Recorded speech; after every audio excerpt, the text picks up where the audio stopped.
ઓમ શ્રી ગણેશાય નમઃ. જય શ્રી કૃષ્ણ મિત્રો. ભગવાન શિવના બટુક અવતારની કથા આપણે સાંભળીશું. પૃથ્વીની રક્ષા અને જન કલ્યાણના હિત માટે અનેકવાર ભગવાન વિષ્ણુની જેમ ભગવાન શિવે પણ અવતાર લીધો છે. તો આપણે આવા જ એક અવતાર બટુક અવતારની વાત કરીશું.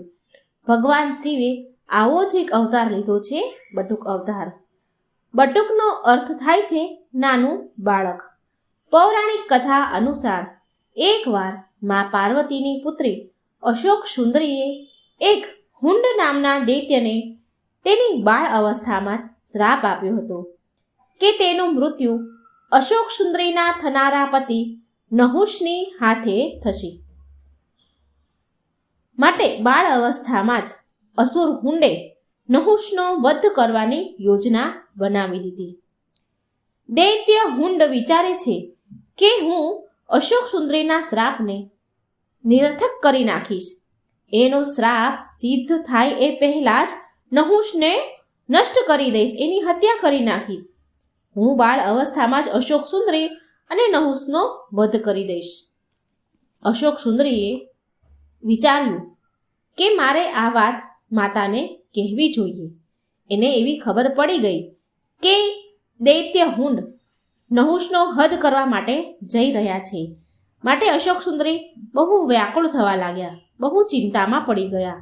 અશોક સુંદરીને એમ થયું કે આ વાતની જાણ મારી માતા પાર્વતીને કહેવી જોઈએ.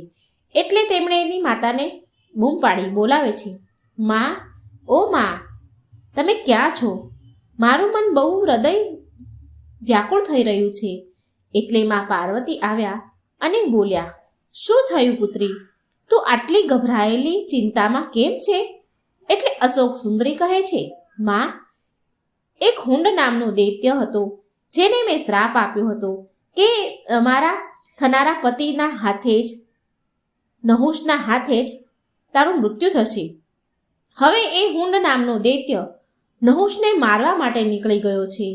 એ નહુષનો વધ કરી નાખશે અને એને રોકી લો માં, નહીં તો અનર્થ થઈ જશે. એટલે માં પાર્વતી બોલ્યા કે હુંડ રાક્ષસની આટલી હિંમત કે એ નહુષની હત્યા કરવાનો સાહસ કરી બેઠો. આજે એ હુંડ દૈત્યને મારાથી કોઈ નહીં બચાવી શકે. દેવતા ઋષિમુનિ બધા જ હુંડ રાક્ષસના ત્રાસથી ત્રાહિમામ થઈ ગયા છે. હવે તો મારે એનો સંહાર કરવો જ પડશે. એટલામાં મા પાર્વતી બહુ ક્રોધે ભરાયા અને મહાકાળીનું રૂપ ધારણ કરી લીધું. જ્યારે મા પાર્વતી બહુ ક્રોધે ભરાતા ત્યારે મહાકાળીના રૂપમાં આવી જતા હતા. એમણે મહાકાળીનું રૂપ ધારણ કર્યું. એમનો ક્રોધ બહુ અત્યંત પ્રચંડ વધી રહ્યો હતો. તેમણે હાથમાં ખડક લીધું અને હુંડ દૈત્યનો વધ કરવા માટે ચાલી નીકળ્યા. પણ જો તે હુંડનો વધ કરી નાખે તો પ્રકૃતિનું વિરુદ્ધ થઈ જાય, કારણ કે હુંડ દૈત્યનો વધ તો નહુષના હાથે જ લખ્યો હતો. માટે માં મહાકાળીને રોકવા જરૂરી હતા. પણ એમના પ્રચંડ ક્રોધને કોણ રોકી શકે? આ સમસ્યા ઊભી થઈ. દેવર્ષિ નારદ ભગવાન વિષ્ણુ પાસે આવીને કહે છે, નારાયણ નારાયણ પ્રભુ, મહાકાળીમાં તો બહુ ક્રોધમાં આવી ગયા છે. હુંડનો વધ કરવા માટે નીકળી ગયા છે. મહાકાળીનો ક્રોધ કોણ શાંત કરશે? કોણ રોકશે મહાકાળીને? ભગવાન વિષ્ણુ બોલ્યા, હા નારદજી, તમે સાચું કહો છો. જો મહાકાળી નહીં રોકાય તો અનર્થ થઈ જશે. એમને રોકવામાં નહીં આવે તો વિનાશ થશે. હવે તો માત્ર મહાદેવ જ આ મહાકાળીના ક્રોધને શાંત કરી શકે એમ છે. જેવી રીતે પહેલા પણ મહાકાળીના માર્ગમાં આવીને તેમના ક્રોધને શાંત કર્યો હતો મહાદેવી. તમે તો જાણો જ છો દેવર્ષિ નારદ, જ્યારે દેવી પાર્વતી અત્યંત ક્રોધે ભરાય છે ત્યારે તે મહાકાળીનું રૂપ ધારણ કરી લે છે અને પછી એના ક્રોધને શાંત કરવો અસંભવ થઈ જાય છે. એટલી વારમાં બધા જ દેવી દેવતા ભગવાન વિષ્ણુની પાસે વૈકુંઠ લોકમાં પ્રગટ થયા. બધા બહુ ચિંતામાં આતુર વ્યાતુર હતા. દેવતાઓ બોલ્યા, ઇન્દ્રદેવ બોલ્યા, દેવી કાળી અત્યંત ક્રોધમાં આવી ગયા છે. ભગવાન વિષ્ણુ સંસારનો ડર ઊભો થઈ રહ્યો છે. સમસ્ત સંસારમાં ડર વ્યાપી રહ્યો છે. સમસ્ત સંસાર ડરના મારે કાપી રહ્યું છે. કંઈક કરો શ્રી હરિ, કંઈક કરો પ્રભુ. ભગવાન વિષ્ણુ બોલ્યા, તમે ચિંતા ન કરો ઇન્દ્રદેવ, આપણે ભગવાન શિવ પાસે જઈએ. અને ત્યાં જઈને બ્રહ્માજી બોલ્યા. બધા જ દેવો ભગવાન શિવ પાસે આવ્યા અને બ્રહ્માજી બોલ્યા, હે મહાદેવ, બધા જ દેવતા તમારી પાસે વિનંતી કરવા આવ્યા છે, એમની સહાયતા કરો પ્રભુ. મહાદેવ બોલ્યા, હું તમારી શું સહાયતા કરી શકું છું બ્રહ્મદેવ? અરે થયું છે શું એ મને કહો. એટલે ઇન્દ્રદેવ બોલ્યા, મહાદેવ, દૈત્ય હુંડને ખબર પડી ગઈ કે ભવિષ્યમાં તેનો વધ તમારા થનારા જમાઈ નહુષના હાથે થવાનો છે. માટે તે દૈત્ય નહુષની હત્યા કરવા માટે નીકળ્યો છે. દેવી પાર્વતીને આ વાતની ખબર પડી એટલે દેવી પાર્વતી ક્રોધે ભરાઈને દેવી મહાકાળીનું રૂપ ધારણ કર્યું અને તેનો વધ કરવા માટે ગયા છે. હવે એમનો ક્રોધ તમે જ શાંત કરી શકો છો પ્રભુ. એટલે શિવજી બધા જ દેવી દેવતાને શાંત કરે છે, આશ્વાસન આપે છે. અને ભગવાન શિવ ભોળાનાથ દેવી મહાકાળીની સામે પ્રગટ થાય છે. મહાકાળી ક્રોધની અગ્નિમાં બળી રહ્યા હતા. તે ભગવાન શિવને તેની સામે જોઈને તેમણે મહાકાળીએ વિશાળ રૂપ ધારણ કરી લીધું અને તેમનો ક્રોધ અત્યંત વધી ગયો. શિવજી પણ તેમને રોકવા માટે વિશાળ રૂપ ધારણ કરી લે છે અને કહે છે, શાંત થઈ જાઓ દેવી. મહાકાળી બોલ્યા, નહીં પ્રભુ, મારો ક્રોધ ત્યારે જ શાંત થશે જ્યારે હું હુંડ દૈત્યનો વધ કરીશ. મહાદેવ બોલ્યા, પાર્વતી, જો તમે હુંડનો વધ કરી દીધો તો આ આપણી પુત્રી અશોક સુંદરીએ આપેલા શ્રાપનું શું થશે? તે શ્રાપ વ્યર્થ થઈ જશે. તમે શ્રાપની મર્યાદાને કેવી રીતે ભંગ કરી શકો? મહાકાળી બોલ્યા, તમે જાણો છો પ્રભુ, હુંડે આપણી પુત્રી અને થનારા જમાઈને મારી નાખવાનું સાહસ કર્યું છે અને તમે મને કહો છો કે હું શાંત થઈ જાઉં?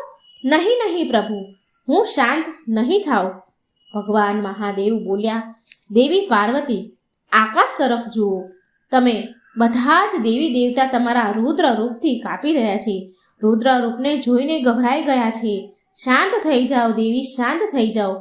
પાર્વતી આ જ સંસારના હિતમાં છે. મહાકાળી બોલ્યા, ના, હવે તો મને કોઈ જ નહીં રોકી શકે. હું હુંડનો વધ કરીને જ રહીશ. તમે મહાદેવ મારા રસ્તામાંથી હટી જાઓ. હું આજે નહીં રોકાઉં. મહાદેવ બોલ્યા, ઊભા રહો દેવી પાર્વતી. આપણી પુત્રી અશોક સુંદરી અને નહુષ બંને સહકુશળ છે. તેમને કંઈ જ નથી થયું. આકાશમાં નારદજી બહુ ચિંતા કરતા હતા કે નારાયણ નારાયણ, હવે શું થશે? પ્રભુ મહાકાળી તો ક્રોધની અગ્નિમાં આગળ વધી રહ્યા છે. હવે મહાદેવને કેવી રીતે એને શાંત કરશે? તેમણે તો મહાદેવની વાત પણ ન માની અને આગળ ચાલ્યા જ ગયા. એટલે ભગવાન વિષ્ણુ પ્રગટ થયા નારદજી સામે અને બોલ્યા, દેવર્ષિ નારદ, ભગવાન શિવના હોવાથી આપણે ચિંતા કરવાની કોઈ જરૂરત જ નથી. તે દેવી કાળીના ક્રોધને જરૂર શાંત કરશે. તમે નિશ્ચિત રહો દેવર્ષિ. મહાકાળી ક્રોધમાં આગળ વધી રહ્યા હતા. એવામાં મહાકાળીને એક બાળકના રડવાનો અવાજ આવ્યો. વાસ્તવિકમાં તે બાળક બીજું કોઈ નહીં પણ મહાદેવનો જ અવતાર, બટુક અવતાર હતા, જે બિલકુલ મહાદેવ જેવું જ બાળ સ્વરૂપ તેમણે લીધું. મહાદેવ તેના બાળ રૂપમાં ખૂબ રડી રહ્યા હતા, ખૂબ જોરથી રડી રહ્યા હતા. એ રડવાનું બંધ જ નહોતા કરી રહ્યા. એક જ ધારા સતત રડવાના અવાજના કારણે મહાકાળીમાં ઊભા રહી ગયા. તેમને આ બાળકના રડવાનો કરુણ અવાજ એના કાને પડ્યો અને મહાકાળી ઊભા રહી ગયા. અને તે બાળકનું રડવાનું મહાકાળીથી જોવાતું ન હતું. એટલે તે બાળક પાસે ગયા. શોધતા બાળક પાસે ગયા. નાના બાળકને રડતા જોઈને મહાકાળીથી રહેવાયું નહીં અને તે બાળકને તેડી લે છે અને ખોળામાં લીધો. અને મહાકાળી બોલે છે, આ બાળક આટલો બધો કેમ રડી રહ્યો છે? આ બાળક તો ચૂપ થવાનું નામ જ નથી લઈ રહ્યો. લાગે છે આ મારા પ્રચંડ મહાકાળીના રૂપથી ડરી ગયો લાગે છે. મારે મારા વાસ્તવિક રૂપમાં આવી જવું જોઈએ. બાળકના કરુણ અવાજ સાંભળીને મહાકાળી તેમનો ક્રોધ ભૂલી ગયા અને વાસ્તવિક રૂપમાં પાર્વતીજીના સ્વરૂપમાં આવી ગયા અને તે બાળકને રમાડવા લાગ્યા અને તે બાળક પણ ચૂપ થઈ ગયું. અને તે જગ્યા પર ભગવાન વિષ્ણુ અને દેવર્ષિ નારદ સાથે બધા જ દેવતા પ્રગટ થયા. ભગવાન વિષ્ણુ બોલ્યા, દેવી પાર્વતી, તમે ધ્યાનથી આ બાળક સામે જુઓ. તમારા ક્રોધને શાંત કરવા માટે જ મહાદેવે આ બાળકનું રૂપ ધારણ કર્યું છે અને તે જ રડી રહ્યા હતા. એ તેમની પીડા હતી. એ જેટલું રડતા હતા એ બધી એમની પીડા હતી. એ જાણતા હતા કે તમે આ સમયે અત્યંત દુઃખી છો. તમે તમારા દુઃખને ક્રોધમાં પરિવર્તન કરી દીધું છે અને ક્રોધ વિનાશકારી હોય છે એ તમારાથી પરિચિત હતા. માટે તમારા ક્રોધને શાંત કરવા માટે મહાદેવે આ બાળકનું રૂપ ધારણ કર્યું હતું અને આજે એ સિદ્ધ થઈ ગયું કે અત્યંત ક્રોધને અત્યંત પ્રેમ ભાવથી જ શાંત કરી શકાય છે. મહાદેવ આજથી તમારા આ રૂપને બટુક અવતાર નામે ઓળખાશે. બધા જ દેવી દેવતાઓએ મહાદેવ અને માતા પાર્વતી પર ફૂલોનો વરસાદ વરસાવ્યો અને ભગવાન શિવના બટુક અવતારને ભક્તો પૂજવા લાગ્યા. તો મિત્રો, આ હતો ભગવાન શિવનો બટુક અવતાર. વિડીયો જો સારો લાગે તો લાઈક કરજો, શેર કરજો, કોમેન્ટ બોક્સમાં મહાદેવનું નામ જરૂર લખજો. જય શ્રી કૃષ્ણ. રાધે રાધે. Thank you.